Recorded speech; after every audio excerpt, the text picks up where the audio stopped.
부흥해 달라고 하박국이 민족을 위해서 기도를 했습니다. 하나님 우리 민족에게 부흥의 축복을 주옵소서. 수년 내에 심령을 부흥시켜 주시고 나라를 부흥시켜 주옵소서라고 기도를 했는데, 여기서 부흥, 하박국이 말하는 부흥은 물질적인 부흥이나 산업적인 부흥만을 말하는 것이 아니고 그것보다 어디까지나 영적 부흥을 주옵소서입니다. 심령적 부흥을 주옵소서. 할렐루야. 신앙적으로 부흥시켜 주옵소서. 그런 기도를 드리게 된 것입니다.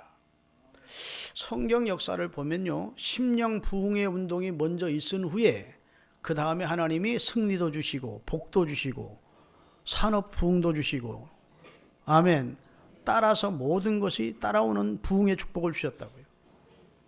그래서 요한 3서의 말씀처럼 내 영혼이 잘된 같이 범사 잘되고 강건하게 하시기를 원한다고 그랬는데, 순서가 있다고. 영혼이 부흥된 다음, 심령의 부흥이 먼저 있은 다음 범사도 강건, 그 다음에 몸도 강건케 된다는 겁니다. 그 이스라엘 역사를 보면요, 하나님이 이스라엘 민족에게 먼저 심령 부흥의 운동을 주셨다고요. 그래서 엘리야의 제단에 여호와의 불이 임하면서 이스라엘 백성들이 여호와 그가 참신이로다, 여호와 그가 참신이로다는 걸 알게 하셨다고요. 그래서 이스라엘 백성들 가운데 심령 부흥 운동이 일어나면서 3년 6개월 동안 메말랐던 그 대지 위에 여호와께서 비를 내려주심으로 다시 산업이 부흥되고 농어촌이 부흥되는 그런 축복을 주신 겁니다. 할렐루야. 이스라엘 백성이 미스바에 모였습니다.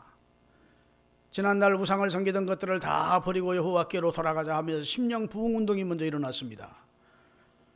그랬더니 블레셋이 침공해 왔어요. 하나님께서 심령 부흥 운동이 일어났던 이스라엘에게 승리를 주시어서 블레셋을 백갈 아래까지 다 쳐서 물리치고 모든 방면에 부흥의 축복을 주셨습니다. 산업도 부흥되게 하시고 나라도 부흥되고 강건해지게 하신 줄로 믿습니다. 에스겔 시대 때에는 수문학 광장에서 부흥운동이 일어났어요. 그랬더니 하나님께서 이스라엘 전 민족에게 다시 부흥의 축복을 주신 줄로 믿습니다. 산업도 부흥시키시고 가정도 모든 삶에 부흥을 주셨다고요. 우리가 이게 심령 부흥회를 통해서 우리 심령이 부흥되는 축복을 받고 우리 심령이 신앙적으로 성숙해지고 우리 영혼이 잘 되면 그 다음에 다른 것들은 덤으로 하나님이 더해 주시겠다는 거예요. 지난주 설교도 그런 내용이었죠. 그의 나라와 그의 의를 먼저 구하면, 주님 기뻐하는 삶을 살면 이 모든 것, 필요로 하는 것은 더해 주시겠다는 말씀입니다. 하나님의 말씀은 일관성이 있어요.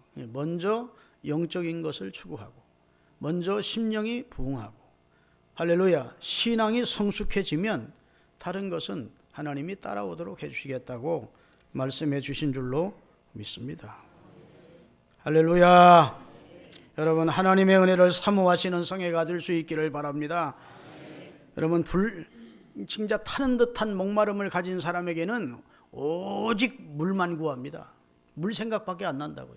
아무리 기름진 은석이 옆에 있어도 관심이 없어요.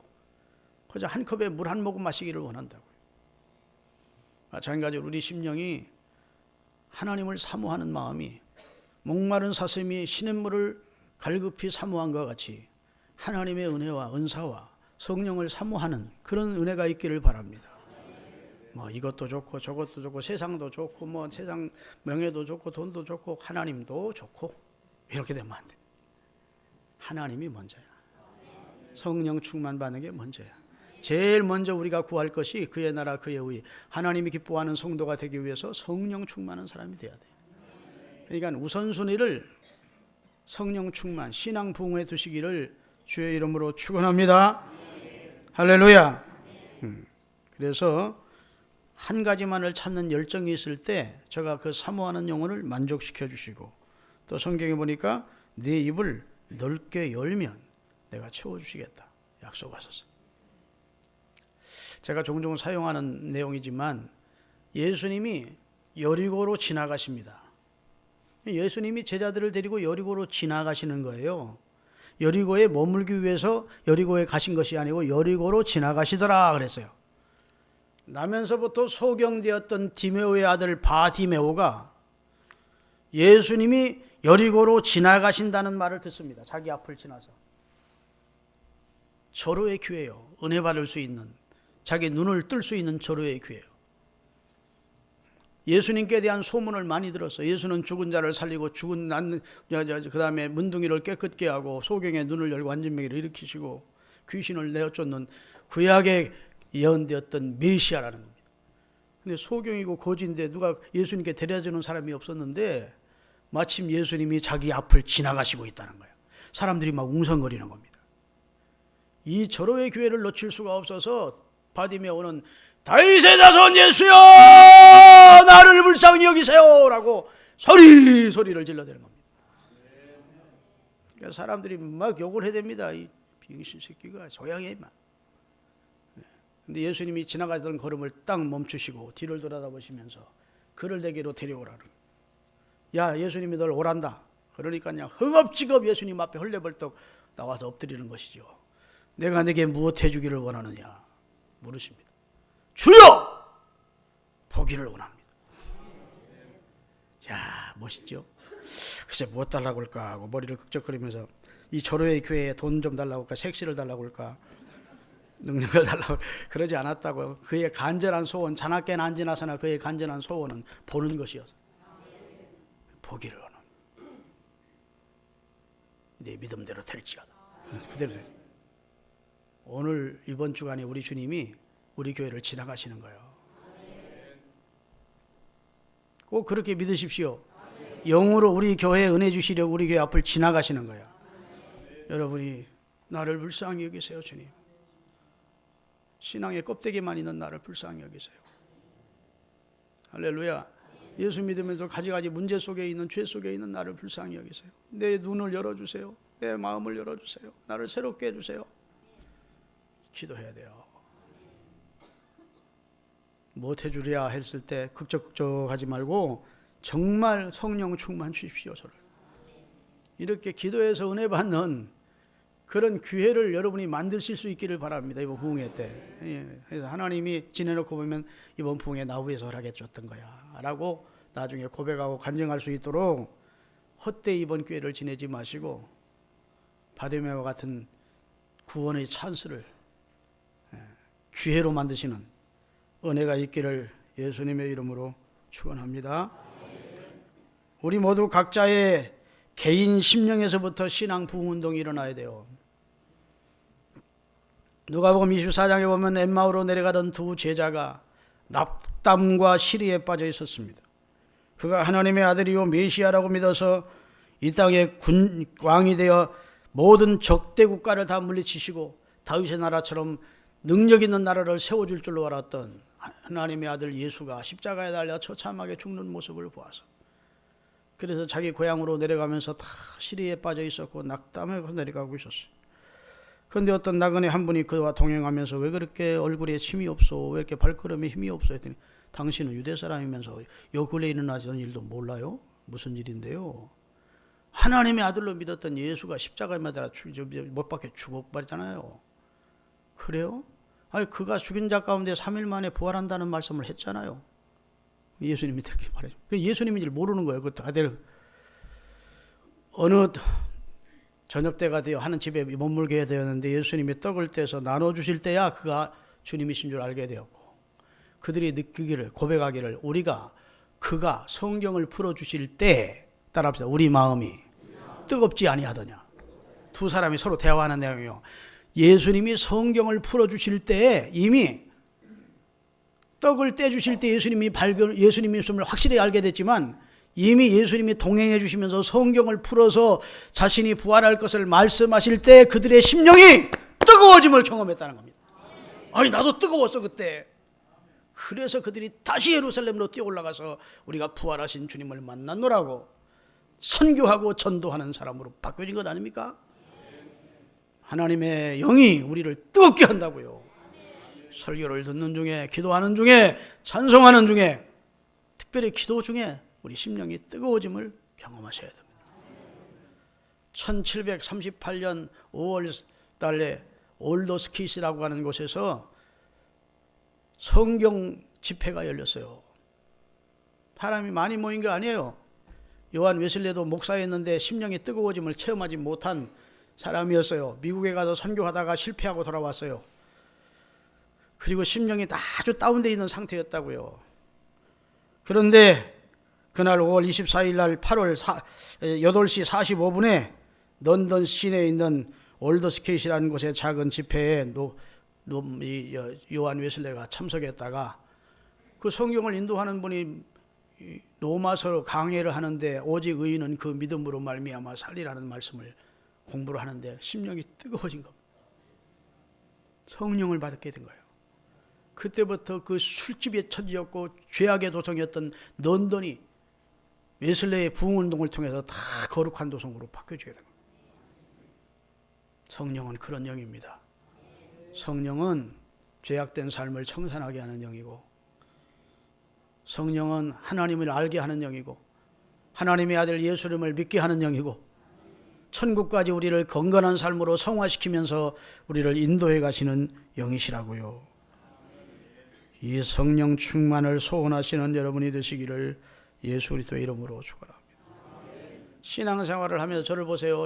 겨울처럼, 아주 한겨울처럼 심령이 냉랭하면 안 돼요. 심령이 무감각해 있으면 안 돼요. 피리를 불어도 춤을 추지 않고 울어도 애고가지 않는 그냥 굳은 마음, 냉랭한 마음, 겨울처럼 차디찬 마음, 그런 심령 가지고는 안 돼요. 심령이 뜨거워야 됩니다. 주님이 날 위해서 십자가에 달려 내 죄를 속량하시고 나를 구원했다는 말씀을 들을 때 심령이 뜨거워져야 돼요. 하나님의 사랑을 배우게 될 때 심령이 뜨거워져야 돼요. 할렐루야. 찬송할 때 심령이 뜨거워져야 돼요. 여러분, 우리가 핸드폰을 늘 사용하는데 그 핸드폰 사용하고 하루 좀 사용하면 다 방전되잖아. 그렇죠? 그러면 다시 갖다가 충전을 시킵니다. 연결을 시켜놔야 돼요. 그렇죠? 그럼 조금씩 충전이 돼요. 여러분, 신앙생활하면서 충전하는 삶을 살지 않고 계속 방전하면 나중에 하나님께서 여러분을 예수 믿게 해주시기 위해서 여러분 가운데 오셨던 성령을 근심케 하게 돼요. 성령이 슬퍼하신대, 탄식하신대. 성령은 인격이기 때문에 죽지는 않습니다. 우리 속에서 회방을 받고 그다음에 탄식하고 소멸되면 성령이 없어지는 건 아니에요. 성령이 우리 속에 와 계시지만 내가 완전히 방전된 상태로 육의 사람이 돼버리면 성령에 대한해서 활동을 안 하시는 거예요. 기도 생활하시고 하나님께 예배하고 말씀 듣고 하나님을 사모하는 마음을 가질 때 성령이 자꾸 충전이 되는 거예요. 배터리가 충전되대. 그래서 우리가 세상을 이기고 죄를 이기고 유혹을 이기고 시험을 이기고 마귀를 이길 수 있는 사람으로 바꿔주시는 거라고. 여러분과 저의 소원은 통일이 아닙니다. 통일돼봤자 공사주의로 통일되면 어떡할까요? 큰일 나죠. 기독교는 모든 종교는 아편이라고 그러는데 통일되는데 공산 통일되면 여러분과 저는 1순위로 죽습니다. 예수 믿는 이 반동분자 놈의 새끼들 다 죽여. 우리의 소원은 통일이긴 통일이죠. 그런데 평화로운 민주주의 국가로의 통일을 원합니다. 그러나 우리의 소원의 통일이기에 앞서 그리스도인의 소원은 성령 충만이 먼저야 돼요. 나 김철중의 소원도 성령 충만이어야 돼요. 이 장로님, 나 장로님, 여기 장로님 다 모든 장로님들의 소원도 성령 충만이에요. 성령 충만은 나는 이만하면 됐어 하고 절대로 교만하게 하지 않습니다. 늘 충만한 삶으로 하나님께 감사하며 살 수 있도록 하신다고. 여러분, 성령 충만을 소원하시기를 바라고 그를 근심케 하지 않기를 주의 이름으로 축원합니다. 조직신학이라고 해서 우리가 신학교에 들어가면 이제 신학을 배우게 되는데 교의신학이라 해서 이 신학에 특별히 이제 신론, 인론, 구원론 무슨 쭉 배워나갑니다. 말세론, 교회론. 그런데 예전에는 구원론 속에 성령론이 들어있었어요. 따로 성령론이 없었어요. 왜냐하면 구원론 자체가 성령이 하시는 일이 구원의 역사예요. 아멘 하십시오. 성령으로 아니하고는 누구든지 예수를 주시라 할 수가 없어요. 구원을 하시고 우리를 천국까지 견인해 가시는 분이 누구예요? 성령이에요. 그래서 구원론 하면 그건 성령론이라 소리고 성령론 하면 그건 구원론이라 소리입니다. 고린도 전서 12장 3절을 같이 한번 읽어보겠습니다. 고린도전서 12장 3절. 그러므로 내가 너희에게 알리노니 하나님의 영으로 말하는 자는 누구든지 예수를 저주할 자라 하지 아니하고 성령으로 아니하고는 누구든지 예수를 주시라고 고백할 수 없다는 겁니다. 예수를 주라고 고백해야 주의 이름을 부르는 자가 구원을 얻는데, 성령이 아니고는 유대 땅에 2000년 전에 태어났다가 33살에 죽은 젊은이를 구주라고 할 수가 없다는 겁니다. 그것은 성령의 역사로만 예수가 내 구주라는 사실을 알게도 되고 믿게도 되고 고백하게도 되는 겁니다. 예수 그리스도께서 여러분의 주되심을 믿으십니까? 그러면 여러분 참 복 있는 믿음을 가졌는데, 그것이 여러분 스스로에게서 나온 고백이 아니고 성령의 역사예요. 그래서 베드로가 주는 그리스도시요 살아계신 하나님의 아들입니다라고 예수님을 고백했을 때, 바요나 시몬아 너 참 복 있다. 그러나 그것을 네게 알게 하니는 내 본성에서 나온 것 같고 내 혈육에서 나온 것이 아니야. 하늘에 계신 내 아버지의 영이 너를 그렇게 깨우쳐 주셨다. 이렇게 깨워주셨어. 믿습니까? 성령 받은 사람은 누구든지 예수를 저주할 자라고 하지 않는다. 주라고 부르지. 그렇기 때문에 여러분 안에 이미 성령님이 와 계신 겁니다. 그걸 성령 세례라 그래요. 따라합시다. 예수를 주로 고백해야 되는 것, 성령 세례다. 세례 요한이 나는 물로 세례를 주거니와 내 뒤에 오시는 이는 성령으로, 불과 성령으로 세례를 주실 것이다 그랬다. 성령 세례는 예수가 주되심을 마음으로 믿고 입으로 고백해야 하는 것이 성령 세례입니다. 여러분 성령 세례 받으셨죠? 그 다음에 성령 충만은 또 은사적 충만을 말합니다. 그건 또 별도예요. 그런데 성령의 세례 받은 사람이 기도 생활 열심히 하고 하나님의 은혜를 사모하면 성령이 충만하게 됩니다.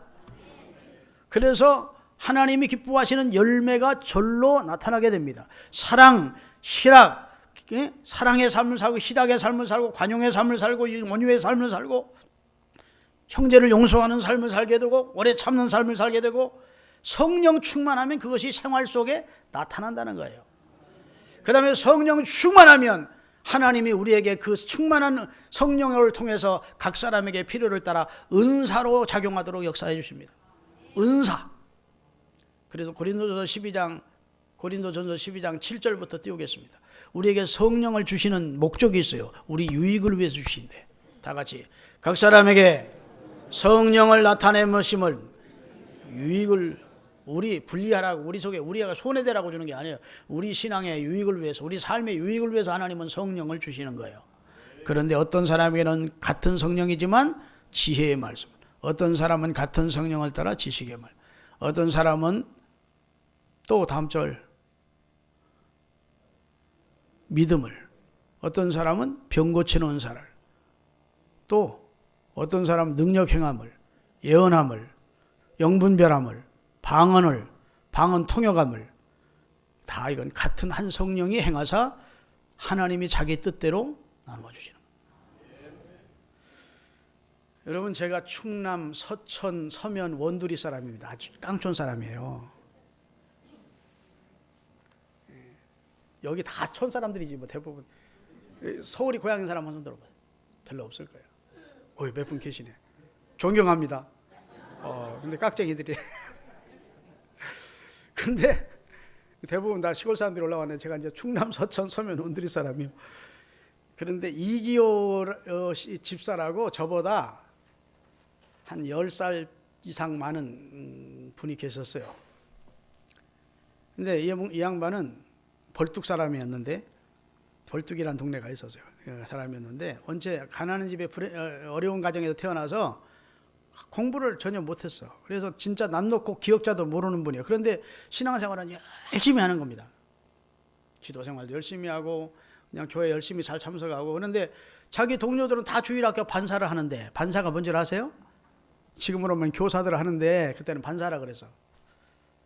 형님 난 놓고 기억자도 모르면서 목사님이 교사를 임명할 수가 있어야지. 성경도 못 읽으니. 그 자기 동네 여자친구들이나 뭐 남자들을 자기 친구 자기 또래 신앙하면 다 교회학교 교사도 하고 청년의 임원도 하고 하는데 열심은 있는데 이게 이 사람이 작심을 하고 기도를 해서 하나님 제게 지혜 은혜를 주셔서 저도 성경을 읽을 수 있게 해달라고 원두교회 대사건이 일어났습니다. 이 양반이 어느 날부터 성경 읽는 거야. 안 믿는지 우리가 다 막 그냥 이야 하나님의 역사 대단하다. 따로 공부한 거 아니에요. 근데 하나님께서 읽게 하시는. 여러분 원종수라고 하는 분 들어보신 분 있으면 손 들어보십시오. 원종수 권사 지금은 목사님 됐는데 그 양반은 서울대학을 수석으로 들어갔고 서울대학을 수석으로 졸업한 세계 암학회의 제2권위자입니다. 지금 미국에 가 교포인데 대전고등학교 나오고 서울대학교를 대 1등으로 들어가고 1등으로 나오다. 지금은 목사님이 되셨다고 하더라고요. 왜 목사님이 됐는지 모르겠어. 그냥 권사로 있든지 장로로 있든지 하지. 여러분 목사가 꼭 좋은 거 아니야. 일생 섬기며 살다가 하나님 앞에서 상 많이 받으시기를 바랍니다. 그런데 이제 물론 특별한 사망이 있으면 돼야 되지만 나는 임동진이든가 탤런트 그 양반도 목사 된 것도 그렇고 뭐 문제 일으켰던 그 코미디언 그런 놈이 목사가 돼가지고 나중에 망신이고 나요. 왜 그냥 그런 대로 거기서 집사로 장로로 권사로 충성하면 되리 꼭 목사 돼야 되는 건 아닌데 하나님이 주신 그런 예능도 탤런트를 잘 사용하면 되는데 꼭 나중에는 목사가 되려고 하더라고. 자기들이 목사하면 더 잘할 것 같은 줄 아는가 봐. 목회를. 여하튼 뭔 얘기하다 그랬죠? 네, 원종수 권사. 그런데 양반이 대전고등학교 다닐 때는 58등 갔대 그 반에서. 그럼 공부 못한 거예요. 그런데 그 어머니 권함을 받고 열심히 기도하다가 성령의 은사를 받은 겁니다. 할렐루야. 하나님 제게 지혜 은사를 주십시오. 공부를 기도를 했는데 하나님 그때부터 공부를 참 기가 막힌 IQ 아마 160 정도 만들어 주셨는지 계속 1등 하는 거예요. 시험장에 가서요. 시험을 이렇게 치르잖아. 그러면 문제가 딱 나오면 그게 어디서 본 것이 생각이 난대. 근데 답이 생각이 안 나면 페이지를 넘긴대 이렇게. 이러면 페이지가 하나씩 환상 중에 넘어간대요. 그분이 간증한 내용이야. 그래서 이렇게 그럼 탁 나온대. 그럼 답수. 그러니 얼마나 100점 답안을 냈겠습니까? 하나님은 그런 분이야. 하나님은 능치 못함이 없어. 여러분 남궁원이라고 하는 영화배우의 아들, 딸들이 과외 한 번 안 시켰다잖아요. 근데 교회 전도사님 모셔다가 성경 가르쳤대. 성경 학교 갔다 오면 그니도 다 홍종욱이라고 국회의원 지내고 하버드 대학도 수도 좋은 성적으로 나오고 한 사람들 나오지 않습니까? 하나님이 은혜 주시면 하나님은 지혜의 신이에요. 각종 은사로 우리를 이끌어 가시는 분이에요. 성령 받으면 여러분 삶이 달라집니다. 할렐루야. 하나님이 우리에게 주신 선물이요 참 많죠. 하나님이 우리에게 주신 최고의 선물은 그리스도입니다. 하나님이 세상을 이처럼 사랑하사 독생자를 주셨어요. 독생자를 선물로 주셨어. 그래서 우리가 그를 통해 구원받게 하셨어요. 이게 하나님이 우리에게 주신 최고의 선물이 예수 그리스도입니다. 하나님이 우리에게 두 번째 주신 최고의 선물이 성령의 은혜입니다. 성령, 보혜사 성령입니다. 성령 아니고는 예수를 믿을 수도 없고 성령 아니고는 신앙의 승리가 있을 수 없어요. 성령 아니고는 천국까지 우리를 견인해 가지 못해. 성령님을 주셨다는 거예요. 세 번째 우리에게 주신 가장 큰 선물 가운데 하나는 성경이에요. 진리의 말씀이 없으면 우리가 옳고 그른 걸 어떻게 알고 하나님의 존재를 어떻게 알고 이 세상 사람이 어디서 와서 무엇 때문에 어디로 가는지 어떻게 알겠어요? 믿습니까? 하나님 주신 선물이 하나둘이 아니지만 가장 큰 선물을 세 개로 꼽자면 예수님과 성령님과 성경을 주신 거예요. 예수님은 주로 믿으시니까 여러분 이번 집회에 사모하셔서 사모하는 영혼을 만족해 하시는 주님의 은혜를 힘입어 설교를 할 때 심령이 뜨거워지고 기도할 때 설교가 심령이 뜨거워지고 찬송을 들으면 심령이 뜨거워지고 그래서 눈물 흘리며 회개할 것은 회개가 터지게 하시고 하나님의 능력으로 새로워지는 은혜를 힘내게 되시기를 예수 그리스도의 이름으로 축원합니다. 신앙생활도 오래 하다 보면 이 매너리즘에 빠져서 타성에 젖어서 그냥 감격이 없는 거예요. 처음에는 예수님 생각하면 너무 고맙고 나를 죄악에서 멸망해서 구원해 주시니 감사하고 십자가라는 내용만 들어도 막 눈물이 막 나오고 그러던 사람이 한 10년, 15년 이제 신앙생활 하다 보면 이제 매너리즘에 빠져서 교회 나와서 예배드리는데 별 감동이 없는 거예요. 옛날 우리들은 어렸을 때 천부여 의지 없어서 눈물 줄줄 흘리면서 불렀습니다. 그랬어요, 안 그랬어요? 오래된 사람은 다 알아. 한 번 부르고 또 손 내리라고도 안 해. 두 번 또 해. 그러면 막 손이 끊어지는 것 같아도 예수님이 자기 무게를 감당하는 십자가를 지시고 고통당했는데 참아야지 그러면서 그 찬송을 부르면 눈물이 저절로 나와서 다 낮에나 밤에나 눈물 머금고 내 주님 오시기만 고대합니다 그러면서 막 울었어. 한 발자국 두 발자국 걸어가신 자국마다 뜨거운 눈물 붉은 피 가득하게 고였다오 하면서 예수님의 십자가 찬양을 부르면 다 울었어. 그런데 요즘 신자들은 그렇지 않아요. 다 타성에 젖었고 심령이 메말라 있어. 피리를 불어도 춤추지 않아. 애곡해도 울지 않아. 그 걱정이에요. 그게 걱정. 여러분 심령은 부드러워야 돼요. 부드러운 게 강한 겁니다. 강팍한 건 꺾여. 할렐루야. 마치 결혼 생활 처음에 할 때는 아이고 내 사랑 당신 없이는 못 살아 그러면서 결혼해놓고 한 10년 20년 살면 아이고 내 눈이 잘못됐었지 어떻게 그러면서 점점 남편도 별로고 부인도 그 권태기라는 거예요. 그죠? 여러분 가운데 신앙적인 권태기가 와 있는 사람이 있을 수 있어. 찬송 불러도 싫고 그냥 예배도 그냥 싫고 별로 기도하기도 싫고 그랬거든. 이번 성의 은혜 받으셔서 다시 처음 사랑을 회복하십시오. 주님 오시는 날까지 우리 심령이 차가워지면 안 돼. 계속 뜨거운 심령으로 주님을 향한 마음이 변함이 없어야 돼요. 사실 신앙생활이라는 건 내 심령을 지켜가는 거거든요. 하나님의 말씀으로 내 심령을 달구고 찬송으로 달구고 성령 충만 받아 우리 심령이 뜨거워져서 하나님이 기뻐하는 성도로 살아가실 수 있기를 바랍니다. 할렐루야. 예수님이 우리에게 성령 충만을 말씀해 주시는데 그 전에 하나님은 구약의 선지자들을 통해서 때가 되면 성령을 각 사람에게 부어주겠다고 약속을 하셨어요. 그래서 어느 날 갑자기 여러분이 하나님 성령 부어주세요. 성령 부어주세요. 그래서 기도해서 성령이 온 게 아니에요. 하나님이 때가 되어 성령을 주신 거야. 부활 승천하시고 열흘 만에 오순절날 마가의 다락방에 성령이 부어진 것은 구약 성경의 요엘서에 혹은 에스겔서 36장 26절 한번 띄워주십시오.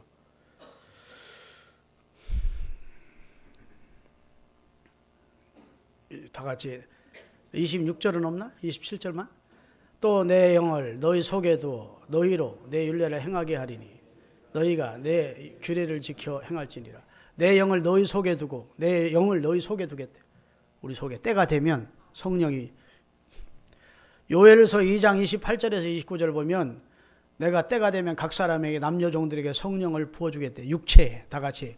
그 후에 내가 내 영을 만민에게 부어주리니 그들의 자녀들이 장래일을 말하며 너희 늙은이들은 꿈을 꾸며 너희 젊은이는 이상을 볼 것이며 그때 내가 내 영을 내 남종과 여종에게 줄 것이며 모든 육체 주를 사모하는 영혼들에게 그의 영을 부어주겠다. 약속을 했다. 여러분 예수님이 이 세상에 오셔서 사역을 하실 때 어려웠던 점이 어디 하나둘이었습니까만은 말씀 전할 때 어려웠을 것이라고 생각되지 않습니까? 난 지금 저거 보고 시간 다 됐네. 20분이나 남았구나 했는데 저기 시계가 문제가 아니에요. 아유 설교 길어서 죄송합니다. 그래도 마무리는 해야 되겠어. 근데 예수님이 이 세상에 오셔서 설교하실 때 말씀 전할 때 여러분처럼 이렇게 아멘 아멘 하시는 사람들이 모인 상태가 아니었어요. 예수님을 책잡기 위한 사람들이 무리지어 따라다녔다. 바리새인, 서기관, 율법사, 바리새인의 추종자들, 건달들 이런 사람이 예수님이 말씀 전하기만 하면 항의하고, 그 다음에 변론하자고 덤벼들고 이렇게 패방을 했다고요. 그런 자리에서 말씀 전한다는 게 쉽지 않겠죠? 난 여러분 가운데 한두 사람이라도 나한테 시비를 걸면 설교 못할 것 같아요. 얼마나 그 신경 쓸 일입니까? 그런데 예수님은 사역을 할 때 뭐 수많은 사람들이 예수님을 믿지 않고 시비를 걸고 그랬거든요. 그럼 예수님이 하신 말씀이 있어. 너희가 성경에서 영생이 있는 줄 알고 성경을 상고하거니와 성경은 다 구약 성경의 선지자들은 다 내가 대해서 예언을 했다. 성경은 다 내 말이야. 그래서 그래도 난리를 치면 지금은 알지 못하지만 이후에는 내가 하나님의 아들이고 메시아임을 너희들이 알게 된다. 그래서 지금은 이해를 못하지만 그래도 믿지 않으면 예수님이 이래서 때가 되면 성령 그의 영이 와서 내가 하나님의 자녀임을 증거하게 될 것이다. 가장 확실한 증거는 이제 아버지께서 그 보혜사를 너에게 보내서 내가 아버지가 보낸 유일한 구원자요 하나님의 아들임을 성령이 증거할 거야. 성령의 증거, 성령의 증거. 예수님이 세례받고 올라오실 때 이는 내 사랑하는 아들이요 내 기뻐하는 자라고 하나님이 증거해 주셨어. 예수님이 변화산상에서도 이는 내 사랑하는 자요 내 기뻐하는 자라고 하나님이 증거해 주셨어. 할렐루야. 하나님의 영인 성령이 예수님이 하나님의 아들이심을 증거해 주심으로 우리가 예수를 믿게 된 거예요. 장황하게 설교를 했는데 여러분 오늘 한마디로 정리하면 성령 충만한 삶이 아니면 하나님이 기뻐하는 삶을 우리 인위적인 노력으로는 살 수 없어요. 스가랴 4장 6절 읽고 마치겠습니다. 다 같이 그가 내게 대답하여 이르되 여호와께서 스룹바벨에게 하신 말씀이 이러하니라. 만군의 여호와께서 말씀하니 이는 힘으로 되지 아니하고 능력으로 되지 아니하시오. 우리가 결심한다고 하나님의 뜻대로 살 수 없습니다. 우리가 노력한다고 하나님을 기쁘시게 할 수 없어요. 여호와의 신이 함께 해주세요. 성령이 나를 끌어주시고 성령이 나를 알려주시고 성령이 내 눈을 열어주시고 성령이 나로 하여금 인도해 주시고 그럴 때 우리가 신앙생활을 할 수 있어요. 예수 믿는 게 너무 힘들어. 사명 감당하는 게 너무 힘들어. 이래 사는 사람은 한마디로 말해서 아직 충만한 상태가 아니거나 충만했다가 지금 소멸됐기 때문에 그래요. 성령 충만하면 힘들지 않습니다. 메말고 지하 감옥에 칙칙한 지옥에 갇힌 억울한 상황을 만나도 성령 충만했던 바울과 실라는 하나님을 찬송했어요. 감사의 기도를 드렸다고. 성령 충만하면 주님의 일이 쉽고 가볍습니다. 그렇게 느껴져. 주일이 기다려지고 기도하고 싶어지고 찬송하고 싶어지고. 믿습니까? 찬송하기 싫은데 해야지 하는 게 아니라고요. 성령 충만하면 성령이 나를 이끌고 가심을 경험하게 돼. 그러니 얼마나 행복한 신앙생활이겠습니까? 성령 충만하면 행복한 신앙생활 할 수 있어요. 행복한 가정생활 할 수 있어요. 성령 충만하십시다. 기도하겠습니다. 거룩하신